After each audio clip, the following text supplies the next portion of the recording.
जय हिंद। नमस्कार साथियों, आप सभी लोगों का मोस्ट वेलकम है आज के इस नए क्लास में। साथियों, आज की इस क्लास में हम सभी लोग जो है पढ़ने वाले हैं एसएससी जीडी एग्जाम 2026 के लिए मोस्ट इम्पोर्टेंट प्रीवियस ईयर के क्वेश्चन को, जो कि साथियों आपके एसएससी जीडी एग्जाम 2026 के लिए काफ़ी इम्पोर्टेंट है। तो आप सभी लोग जो इस क्लास को बिल्कुल अच्छी तरीके से लास्ट तक देखिएगा और इस क्लास में दिए जाने वाले इन सभी क्वेश्चन को आप अच्छे से जरूर याद कर लीजिएगा, जिससे कि आप जो अपने एग्जाम में सभी क्वेश्चन को आसानी तरीके से बना पाएंगे। तो चलिए साथियों, क्लास को स्टार्ट करते हैं। उनसे पहले यदि आप इस चैनल पे पहली बार जुड़ रहे हैं तो साथियों आप जो इस चैनल को सब्सक्राइब कर लीजिए और सब्सक्राइब करके साथियों आप ऑल नोटिफिकेशन को भी ऑल पे दबा लीजिए, जिससे कि जब भी कोई नई क्लास स्टार्ट हो सबसे पहले क्लास का नोटिफिकेशन जो है आपके पास पहुंच सके। तो साथियों आप इस चैनल को सब्सक्राइब कर लीजिए, साथ ही साथ आप जो इस क्लास को भी लाइक जरूर कर लीजिएगा। तो चलिए क्लास को स्टार्ट करते हैं और देखिएगा साथियों क्वेश्चन क्या है। साथियों क्वेश्चन है कि मोहम्मद बिन कासिम ने किस वर्ष जो है भारत पर साथियों यहाँ पे प्रथम आक्रमण किया था। चलिए बताएंगे साथियों। ये सभी क्वेश्चन साथियों काफी इंपॉर्टेंट और सिलेक्टेड क्वेश्चन लिए हैं, जो कि आपके पेपर में साथियों 100% पूछे जाएंगे। तो आप अच्छे से इन प्रश्न को याद जरूर कर लीजिएगा, क्योंकि साथियों 23 फरवरी से आप लोग का एसएससी जीडी का एग्जाम होने वाला है और अच्छे से आप लोग तैयारी करते रहिए। और बताइएगा यहाँ पे कि मोहम्मद बिन कासिम ने किस वर्ष भारत पर प्रथम आक्रमण किया था। तो याद रख लीजिएगा साथियों 712 में। ऑप्शन यहाँ पे बी आप लगा रहे हैं तो सही जवाब है 712 में। अगला प्रश्न देखिएगा, क्वेश्चन है कि सिंधु सभ्यता का हड़प्पा सभ्यता स्थल किस नदी के किनारे जो है साथियों स्थित है। चलिए बताइए कि सिंधु सभ्यता का हड़प्पा स्थल किस नदी के किनारे स्थित है। तो साथियों याद रख लीजिएगा आप सभी लोग, हड़प्पा जो ये रावी नदी के तट पर स्थित है। ऑप्शन ए सही जवाब होगा। अगला प्रश्न देखेंगे साथियों, क्वेश्चन है कि किस मुगल बादशाह को जिंदा पीर भी कहा जाता है। चलिए बताइए साथियों कि किस मुगल बादशाह को जिंदा पीर भी कहा जाता है। तो साथियों याद रख लीजिएगा आप सभी लोग, यहाँ पे और यहाँ पे शाहजहां को कहते हैं। ऑप्शन सी सही जवाब है, शाहजहां को कहते हैं। अगला प्रश्न देखेंगे साथियों, क्वेश्चन है आपका, भारतीय विश्व मार्ग के नाम से किसे जाना जाता है। चलिए बताएंगे साथियों कि भारतीय विश्व मार्ग के नाम से किसे जाना जाता है। तो भारतीय विश्व मार्ग के नाम से साथियों यहाँ पे जानते हैं हम सभी लोग सरदार पटेल जी को। ऑप्शन सी सही जवाब है, सरदार पटेल जी को। अगला प्रश्न देखिएगा साथियों कि साइमन कमीशन जो है भारत कब आया था। चलिए बताइएगा साथियों कि साइमन कमीशन भारत कब आया था। तो याद रखेंगे साथियों, साइमन कमीशन जो है 1928 में भारत आते हैं। ऑप्शन ए लगा रहे हैं आप तो सही जवाब है, 1928 में आए थे। अगला प्रश्न देखिएगा कि 1857 में मंगल पांडे का संबंध किस विद्रोह से है। चलिए बताइए साथियों, ये सभी क्वेश्चन काफी इंपॉर्टेंट और वीवीआई सेलेक्टेड क्वेश्चन लिए हैं, जो आपके पेपर में साथियों 100% ये सभी प्रश्न छपेगा। तो अच्छे से आप इनको याद कर लीजिएगा और बताइएगा कि मंगल पांडे का संबंध जो है किस विद्रोह से यहाँ पे होगा। तो साथियों आप बताएंगे बैरकपुर से हो जाएंगे। ऑप्शन ए सही जवाब हो जाएंगे, याद रखिएगा। अगला प्रश्न आता है साथियों यहाँ पे कि भारतीय राष्ट्रीय कांग्रेस की स्थापना कब हुई थी। चलिए बताइएगा साथियों, भारतीय राष्ट्रीय कांग्रेस की स्थापना कब होती है। तो भारतीय राष्ट्रीय कांग्रेस की स्थापना होती है आपके 1885 में। ऑप्शन यहाँ पे आपका डी सही जवाब हो जाएंगे, 1885 में। चलिए अगला प्रश्न देखिएगा, क्वेश्चन है आपका कि मुजफ्फरपुर में किंग्स फोर्ट की हत्या का प्रयास जो है ना किया गया था। चलिए बताइए साथियों कि मुजफ्फरपुर में किंग्स फोर्ट हत्या का प्रयास कब किया गया था। तो याद रखिएगा आप लोग 1908 में किए जाते हैं। ऑप्शन ए लगा रहे हैं तो सही जवाब है 1908 में। अगला प्रश्न देखेंगे कि 1857 के स्वतंत्रता संग्राम का प्रतीक था। चलिए बताएंगे साथियों कि 1857 के स्वतंत्रता संग्राम का प्रतीक क्या था। तो यहाँ पे आप आंसर लगाएंगे साथियों कि कमल और चपाती था। ऑप्शन ए यहाँ पे आपका बिल्कुल सही जवाब होगा, कमल और चपाती। अगला प्रश्न देखिएगा, मुस्लिम लीग की स्थापना कब हुई थी। चलिए बताएंगे साथियों, मुस्लिम लीग की स्थापना कब होती है। तो मुस्लिम लीग की स्थापना होती है 1906 में। ऑप्शन ए यहाँ पे आपका सही जवाब हो जाएगा 1906 में। अगला प्रश्न देखेंगे साथियों कि बेदरा का युद्ध जो है किस वर्ष लड़ा गया था? चलिए बताएंगे साथियों कि बेदरा का युद्ध जो है ये किस वर्ष लड़ा गया था। तो याद रख लीजिएगा साथियों, बेदरा का युद्ध होता है आपके कब? तो याद रख लीजिएगा बेदरा का युद्ध होता है आपके 1759 में। ऑप्शन बी यहाँ पे सही जवाब है, 1759 में होता है। अगला प्रश्न देखिएगा साथियों, यहाँ पे क्वेश्चन है और क्वेश्चन क्या है कि मौर्य वंश का संस्थापक कौन था? चलिए बताएंगे साथियों, मौर्य वंश के संस्थापक कौन था? तो याद रखिएगा साथियों, मौर्य वंश के संस्थापक थे चंद्रगुप्त मौर्य। ऑप्शन ए यहाँ पे आपका सही जवाब है, चंद्रगुप्त मौर्य होगा। अगला प्रश्न देखेंगे साथियों, क्वेश्चन है कि चौसा का युद्ध जो है ना ये किसके बीच लड़ा गया था? बताएंगे साथियों, चौसा का युद्ध जो है ना ये किसके बीच लड़ा गया था? तो याद रख लीजिएगा साथियों, चौसा का युद्ध होता है आपके हुमायूं और शेरशाह सूरी के बीच। ऑप्शन यहाँ पे आपका डी सही जवाब है, हुमायूं और शेरशाह सूरी के बीच होता है। अगला प्रश्न देखिएगा, क्वेश्चन है कि सिकंदर ए सानी किसे कहा जाता है? बताइएगा साथियों। और साथियों आप लाइक नहीं किए होंगे इस क्लास को, तो आपसे छोटा सा रिक्वेस्ट करेंगे कि साथियों आप इस क्लास को एक बार ज़्यादा से ज़्यादा लाइक कर लीजिएगा। और नए जुड़ रहे हैं चैनल पे तो आप इस चैनल को भी सब्सक्राइब करके आप ऑल नोटिफिकेशन को भी ऑल पे दबा के आप जुड़ जाइए, जिससे कि जब भी कोई नई क्लास हो सबसे पहले क्लास का नोटिफिकेशन आपके पास जो है पहुंच सके। तो आप इस चैनल को भी सब्सक्राइब जरूर कर लीजिएगा। और यदि आपको पीडीएफ चाहिए रिवीजन के लिए तो आप कमेंट करके हमें जरूर बता दीजिएगा। और बताइए साथियों कि सिकंदर ए सानी जो है किसे कहा जाता है? तो याद रखेंगे साथियों, अलाउद्दीन खिलजी को कहते हैं। ऑप्शन डी सही जवाब है, अलाउद्दीन खिलजी होगा। अगला प्रश्न देखिएगा, और प्रश्न क्या है कि नौजवान सभा की स्थापना किसने की थी? चलिए बताएंगे साथियों कि नौजवान सभा की स्थापना किसने की थी। तो नौजवान सभा की स्थापना किए हुए थे साथियों भगत सिंह। ऑप्शन सी सही जवाब है, भगत सिंह किए थे, याद रखिएगा।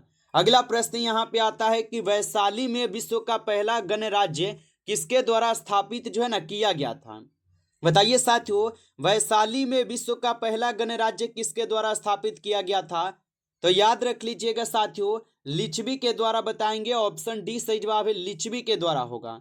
अगला प्रश्न देखिएगा, क्वेश्चन है कि बक्सर का युद्ध जो है ये किस वर्ष हुआ था? बताएंगे साथियों, बक्सर का युद्ध जो है ये किस वर्ष हुआ था? तो बक्सर का जो युद्ध है साथियों ये 1764 में होते हैं। ऑप्शन सी सही जवाब है, 1764 में, याद रखिएगा आप सभी लोग। अगला प्रश्न देखिएगा, आपका क्वेश्चन क्या है और क्वेश्चन क्या दिया गया साथियों यहाँ पे कि नेहरू रिपोर्ट का कब जो है ना प्रकाशित हुई थी? चलिए बताएंगे साथियों, नेहरू रिपोर्ट जो है साथियों ये कब प्रकाशित होती है? तो याद रख लीजिएगा साथियों, नेहरू रिपोर्ट जो है ये प्रकाशित होती है साथियों कब? तो ये प्रकाशित होती है आपके 1928 में। ऑप्शन बी सही जवाब है, 1928 में हुए थे। अगला प्रश्न देखिएगा, आपका क्वेश्चन है कि जलियांवाला बाग हत्याकांड के लिए जो है कौन सा यहाँ पे साथियों जनरल उत्तरदायी था? चलिए बताएंगे साथियों कि जलियांवाला हत्याकांड के लिए यहाँ पे कौन सा जनरल है जो कि उत्तरदायी था? तो याद रखेंगे साथियों, जनरल डायर हो जाएंगे। ऑप्शन सी से जवाब है, जनरल डायर। अगला प्रश्न देखेंगे साथियों कि गांधी इरविन समझौते पर हस्ताक्षर हुए हैं। चलिए बताएंगे साथियों कि गांधी इरविन समझौते पर हस्ताक्षर कब हुए हैं? तो गांधी इरविन समझौते पर हस्ताक्षर हुए हैं साथियों आपके 1931 में। ऑप्शन ए सही जवाब है, 1931 में हुआ था। अगला प्रश्न देखिएगा साथियों कि पंचायती राज का संवैधानिक दर्जा कब प्रभावी हुआ? चलिए बताएंगे साथियों, पंचायती राज का संवैधानिक दर्जा कब प्रकाशित हुआ था? तो याद रखेंगे साथियों, यह 24 अप्रैल 1993 को होता है। ऑप्शन ए यहाँ पे आपका सही जवाब है, 24 अप्रैल 1993 को। अगला प्रश्न देखिएगा, आपका क्वेश्चन है कि धन विधेयक सबसे पहले कहाँ प्रस्तुत किया जाता है? चलिए बताएंगे साथियों कि धन विधेयक सबसे पहले कहाँ पे प्रस्तुत किया जाता है? तो याद रखेंगे साथियों, ये लोकसभा में सबसे पहले होता है। ऑप्शन बी सही जवाब है, लोकसभा में। अगला प्रश्न देखेंगे साथियों, क्वेश्चन है कि मौलिक कर्तव्य जो ये किस भाग में दिए गए हैं? चलिए बताएंगे साथियों, मौलिक कर्तव्य जो ये किस भाग में दिए गए हैं?